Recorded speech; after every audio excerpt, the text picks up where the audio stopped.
মানে জাহিলি সম্প্রদায়ের মানুষদের যে বৈশিষ্ট্য ছিল, এই মতিউর রহমান এবং মোজাম্মেল হকের একই সম্প্রদায়, একই বৈশিষ্ট্য তারা আমাদের সমাজে প্রতিষ্ঠা করতে চাচ্ছে। আসসালামু আলাইকুম ওয়া রাহমাতুল্লাহি ওয়া বারাকাতুহু।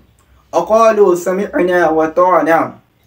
আলহামদুলিল্লাহ, আসসালাতু ওয়াসসালামু আলা আলিহি ওয়া সাহবিহি আজমাইন। আজ আমরা জাহিলিয়াত পর্ব 11 যে বিষয়টি নিয়ে আলোচনা করব সেটা হলো স্ববিবেকের দোহাই দিয়ে দিন পালন করা। মানে আমাদের আলোচনার বিষয় হলো যে জাহিলি সম্প্রদায়ের মানুষেরা স্ববিবেকের দোহাই দিয়ে দিন পালন করতেন। জাহিলি যুগের মানুষদের দিন পালনের পরিস্থিতিটা কেমন ছিল? যে বিষয়গুলো কোরআন বা হাদিসে বা যে সমস্ত আসমানি যে সমস্ত কিতাবগুলো নাজিল হয়েছে, যে সমস্ত বিধানগুলো আল্লাহ সুবহানাহু ওয়া তাআলা নাজিল করেছেন, সেই বিধানগুলো তারা এমনভাবে পালন করতেন যে তাদের নিজস্ব বুদ্ধিতে যেটাকে বুঝতে পারতেন বা নিজস্ব বুদ্ধিতে যেটাকে মেলাতে পারতেন, সেই জিনিসগুলো তারা দিন হিসেবে পালন করতেন। আর যেই জিনিসগুলো মিলাতে পারতেন না, তার নিজস্ব বুদ্ধি দিয়ে সেই জিনিসগুলো তারা অস্বীকার করতেন। বা যে জিনিসগুলো তাদের নিজস্ব সমাজের বিরুদ্ধে চলে যাচ্ছে, দেখা যাচ্ছে যে আল্লাহ সুবহানাহু ওয়া তাআলা দেওয়া কোনো বিধান তাদের সমাজের বিরুদ্ধে হয়ে যাচ্ছে, তাহলে সেই বিধানগুলো জাহিলি সম্প্রদায়ের মানুষেরা বাতিল করতেন। মানে জাহিলি সম্প্রদায়ের মানুষদের দিন বোঝা বা দিন পালন করার একটা মূল নীতি হলো যে তারা স্ববিবেকের দোহাই দিয়ে দিন পালন করবে, নিজস্ব বুদ্ধি নিজস্ব চিন্তা দিয়ে দিন পালন করবে।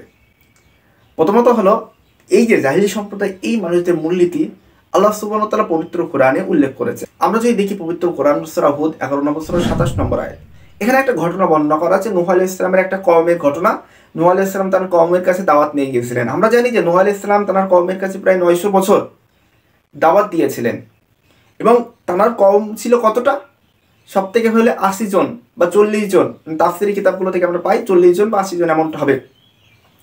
তিনি একজন নবী 950 বছর বা 900 বছর ইসলামের দাওয়াত দেওয়ার ফলে তার উম্মতের সংখ্যা হলো 40 থেকে বা 80 জন, মানে এমন একটা সংখ্যা পাওয়া যায় তাফসীরি কিতাবগুলোতে। তাহলে একটা জিনিস একটা লক্ষ্য করেন, নূহ আলাইহিস সালাম যখনই তার কওমের কাছে ইসলামের দাওয়াত নিয়ে গিয়েছিলেন, সেই সময়কার নেতাবর্গের মানুষেরা কি বলেছিলেন আসুন দেখি আমরা পড়ি। সূরা হুদ 11 নম্বর সূরা 27 নম্বর আয়াত। তার সম্প্রদায়ের যেই নেতৃবর্গ কুফর অবলম্বন করেছিল তারা বলতে লাগলো, আমরা তো তোমাকে আমাদের মতো মানুষই দেখছি, এর থেকে বেশি কিছু নয়। আমরা আরও দেখছি তোমার অনুসরণ করছে কেবল সেই সব লোক যারা সর্বাপেক্ষায় গুরুত্বহীন, এবং তাও ভাষা চিন্তার ভিত্তিতে, এবং আমরা তো আমাদের উপরে তোমাদের কোনো শ্রেষ্ঠত্ব দেখতে পাচ্ছি না। বাল নাযুন্নাকুম কাযিবিন, বরং আমাদের ধারণা তোমরা সকলেই মিথ্যাবাদী। মানে বরং তাদের ধারণা কি? তোমরা সকলেই মিথ্যাবাদী। দেখেন, নূহ আলাইহিস সালামের সম্প্রদায়ের নেতৃবর্গ মানুষেরা ধারণার ভিত্তিতে তাদের নিজস্ব চিন্তার ভিত্তিতে একজন নবী, একজন প্রফেটের দাওয়াতকে অস্বীকার করেছিল। তাহলে স্পষ্ট আমরা নূহ আলাইহিস সালামের সময় জাহিলিয়াত দেখতে পেলাম যে নূহ আলাইহিস সালামের সময়কার মানুষেরা যে তাদের বিবেক বা তাদের চিন্তা, তাদের স্ববিবেকের দোহাই দিয়ে দিন পালন করতেন। তারা মনে করছিল যে এই নূহ আলাইহিস সালামের দাওয়াত মিথ্যা, তারা তাই স্ববিবেকের দোহাই দিয়ে দিন পালন করতে গিয়ে নূহ আলাইহিস সালামের সত্য দাওয়াতকে অস্বীকার করা শুরু করে দিলেন। আসুন দেখি আল্লাহ সুবহানাহু ওয়া তাআলা আমাদের কেমন নির্দেশ দিচ্ছেন। আমরা প্রথমে দেখব আল্লাহ সুবহানাহু ওয়া তাআলা বলছেন সূরা বাকারা 2 নম্বর সূরার 185 নম্বর আয়াত, আকালু সামি'না ওয়া তা'না। মানে আল্লাহ সুবহানাহু ওয়া তাআলা বলছে কি তোমাদের কেমন ভাবে দিন পালন করতে হবে। আল্লাহ সুবহানাহু ওয়া তাআলা বলছে তোমরা যে জিনিসগুলো শুনবে আর সেই জিনিসগুলোই তোমাদেরকে মান্য করতে হবে, শুনতে হবে, মানতে হবে। আমাদের দেখতে হবে যে পবিত্র কোরআন বা সহিহ হাদিস সেটা আছে কিনা। যদিও সেটা আমাদের নিজস্ব চিন্তা, নিজস্ব বুদ্ধি, নিজস্ব বিবেকের বিরুদ্ধে যায়, যদিও সেটা আমাদের পিতামাতার বিরুদ্ধে যায়, যদিও আমাদের সেটা আত্মীয় স্বজনদের বিরুদ্ধে যায়, যদিও আমাদের সমাজের বিরুদ্ধে যায়, সেই জিনিসটা আমাদেরকে মানতে হবে। তাহলে স্পষ্ট আমরা দেখতে পেলাম যে পবিত্র কোরআন সূরা বাকারা 285 নম্বর আয়াত থেকে মানে আমাদের চিন্তাধারা, আমাদের বুদ্ধি, আমাদের বিবেকের বিরুদ্ধেও যদি কোনো কথা যায়, সেই কথাগুলো, সেই ওহীগুলো আমাদেরকে মানতে বাধ্য হতে হবে। কারণ সেই ওহী আমার আপনার পক্ষ থেকে আসেনি, স্বয়ং মহান স্রষ্টা আল্লাহ সুবহানাহু ওয়া তাআলার পক্ষ থেকে এসেছে। আমি আপনি আমাদের সর্ববিবেকে সব কিছু জিনিস না বুঝতে পারি, কিন্তু সমস্ত জিনিসগুলোই আমাদেরকে মানতে হবে এবং সেই বিধানগুলো আমাদেরকে পালন করতে হবে। আসুন দেখি বর্তমানে কিছু মানে নতুন দল বার হয়েছে, নতুন ফিরকা বার হয়েছে। যেমন একটা হাদিস অস্বীকারী একটা ফিরকা বার হয়েছে। হাদিস অস্বীকারীদের মধ্যে প্রসিদ্ধ একজন হাদিস অস্বীকারী হলো মতিউর রহমান, এবং এছাড়াও আছে যে মোজাম্মেল হক বলে একজন আছে। ওনাদের নিজস্বই জাহিলি সম্প্রদায়ের মানুষদের মতো কিছু চিন্তা ভাবনা ওনাদের আছে। কেমন চিন্তা ভাবনা? ওনারা নতুন থিওরি আবিষ্কার করেছে। মতিউর রহমান নতুন থিওরি আবিষ্কার করেছে, কমন সেন্স থিওরি। মানে জাহিলি সম্প্রদায়ের জাহিলদের যে থিওরি ছিল, জাহিলি সম্প্রদায়ের জাহিল ব্যক্তিদের যে থিওরি ছিল, মতিউর রহমান সেই একই থিওরি প্রবর্তন করেছে, কমন সেন্স থিওরি। আমার বিবেক দিয়ে যেটা বুঝবো আমি সেইভাবে পালন করব, আমার বিবেকে যেটা কোলাবে না, আমার বুদ্ধিতে যেটা কোলাবে না, সেটা আমরা মানবো না। হাদিস অস্বীকারী মোজাম্মেল হক, তার হাদিস মানার উসুল হলো যেটা তার যুক্তি দিয়ে কোলাবে, যেটা তার নিজস্ব বুদ্ধি দিয়ে কোলাবে, সে হাদিসটা মানবে। আর যে হাদিসটা তার যুক্তি বুদ্ধি দিয়ে কোলাবে না, সে হাদিসটা মানতে চাইবে না। মানে জাহিলি সম্প্রদায়ের মানুষদের যে বৈশিষ্ট্য ছিল, এই মতিউর রহমান এবং মোজাম্মেল হকের একই সম্প্রদায়, একই বৈশিষ্ট্য তারা আমাদের সমাজে প্রতিষ্ঠা করতে চাচ্ছে। জাহিলি সম্প্রদায়ের মানুষরা যেইভাবে, মানে যে জন্য জাহিলি সম্প্রদায়ের মানুষদেরকে জাহিল বলা হয়, সেই জাহিলি সম্প্রদায়ের সেই নীতিকে, সেই আদর্শকে এই মতিউর রহমান এবং মোজাম্মেল হক আমাদের বর্তমানে বাস্তবায়ন করছে। মানে অ্যাকচুয়ালি দেখেন, বর্তমানে সকল হাদিস অস্বীকারীরা সেই জাহিলি সম্প্রদায়ের জাহিলদের যুক্তি অনুসরণ করতে যাচ্ছে। তাদের মূল দাবি হলো তাদের নিজস্ব চিন্তা ভাবনা দ্বারা কোরআনের বিধানকে উপলব্ধি করবে। তারা মনে করে যে হযরত মুহাম্মদ সাল্লাল্লাহু আলাইহি ওয়াসাল্লামের কোনো দরকার নেই। মানে সেটা জাহিলদের সেই চিন্তাভাবনা, সবিবেক দিয়ে দিনকে পালন করা। জাহিল সম্প্রদায়ের মানুষদের সেই চিন্তাভাবনা ছিল যে আমরা আমাদের নিজস্ব যুক্তি দিয়ে যেটা মানবো, যেটা বুঝবো, সেটা আমরা পালন করবো, যেটা বোঝার দরকার নেই সেটা আমাদের পালন করার দরকার নেই। জাহিলি সম্প্রদায়ের মানুষদের সেই চিন্তাভাবনা টোটাল বর্তমানে হাদিস অস্বীকারীরা একই চিন্তাভাবনা লালন পালন করছে। তারা মনে করে হযরত মুহাম্মদ সাল্লাল্লাহু আলাইহি ওয়াসাল্লামের দরকার নেই, কোরআনের ব্যাখ্যা তারা নিজস্ব সবিবেক দিয়ে করবে, সচিন্তা ভাবনা দিয়ে করবে। কিন্তু আল্লাহ সুবহানাহু ওয়া তাআলা বলছে মুহাম্মদ সাল্লাল্লাহু আলাইহি ওয়াসাল্লামকে শিক্ষক হিসেবে পাঠিয়েছে, সূরা বাকারার 2 নম্বর সূরা 151 নম্বর আয়াত। এই সমস্ত আয়াতগুলিকে তারা নিজস্ব চিন্তাভাবনা, নিজস্ব যুক্তি দিয়ে ব্যাখ্যা করতে চায়। পবিত্র কোরআনের প্রথম থেকে শেষ পর্যন্ত প্রত্যেকটা আয়াতগুলিকে তাদের সবিবেক দিয়ে ব্যাখ্যা করতে চায়। সবিবেক দিয়ে ব্যাখ্যা করা সেই জাহিলি সম্প্রদায়ের সেই মানুষদের সেই নীতি। কিছু হাদিস অস্বীকারীরা তো এমনও বলে বেড়ায়, আল্লাহ সুবহানাহু ওয়া তাআলা বলছে সূরা মাইদা 5 নম্বর সূরা 38 নম্বর আয়াত, আল্লাহ সুবহানাহু ওয়া তাআলা বলছে চুরির শাস্তি হাত কেটে দাও।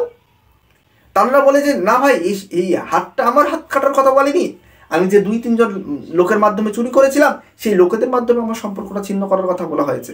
মানে দেখেন, জাহিলি সম্প্রদায়ের মানুষরা যেমনভাবে সবিবেক, সৎচিন্তা দিয়ে দিন পালন করতো, নিজস্ব বিবেক দিয়ে দিন পালন করতো, বর্তমানে হাদিস অস্বীকারীর একই চিন্তা ভাবনা লালন পালন করে বেড়াচ্ছে। হাদিস অস্বীকারীদের তো জাহিলিয়াত আছেই, এছাড়া আমরা বর্তমান সময়ে আরেক কিছু জাহিলিয়াত দেখি। পবিত্র কোরআন এবং সুন্নায় যে আয়াতের ব্যাখ্যা যেমনভাবে মুহাম্মদ সাল্লাল্লাহু আলাইহি ওয়াসাল্লাম করেননি, সাহাবীরা করেননি, তাবেঈনরা করেননি, এর বিপরীত কোনো ব্যাখ্যা আমরা নিজের মন গড়া অনুযায়ী এই 1400 বছর পরে দাঁড় করিয়ে দিলাম।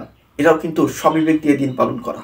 মুহাম্মদ সাল্লাল্লাহু আলাইহি ওয়াসাল্লাম যে আয়াতের ব্যাখ্যা যেমন করেননি, সাহাবীরা যে আয়াতের ব্যাখ্যা যেমন করেননি, আমরা নিজের মন গড়া একটা ব্যাখ্যা দাঁড় করিয়ে দিচ্ছি। সেই আয়াত দিয়ে আমরা নিজস্ব আকীদা স্থাপিত করছি, সে আয়াত দিয়ে আমরা নিজস্ব আমলের প্রমাণ করছি। এই ধরনের কথাকে, এই ধরনের ব্যাখ্যা করার নাম হলো সবিবেক দিয়ে দিন পালন করা।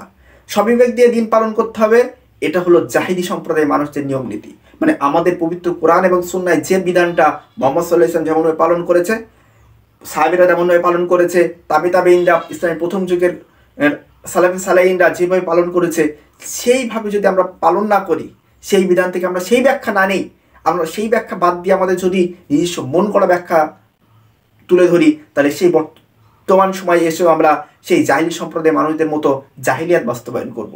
এছাড়া আমরা দেখি যারা মাজার পূজারী, যারা কবরের সিজদা করে, তারা পবিত্র কোরআন সূরা বাকারা 2 নম্বর সূরা 34 নম্বর আয়াত, সূরা ইউসুফ 12 নম্বর সূরা 100 নম্বর আয়াত থেকে দলিল কোট করে।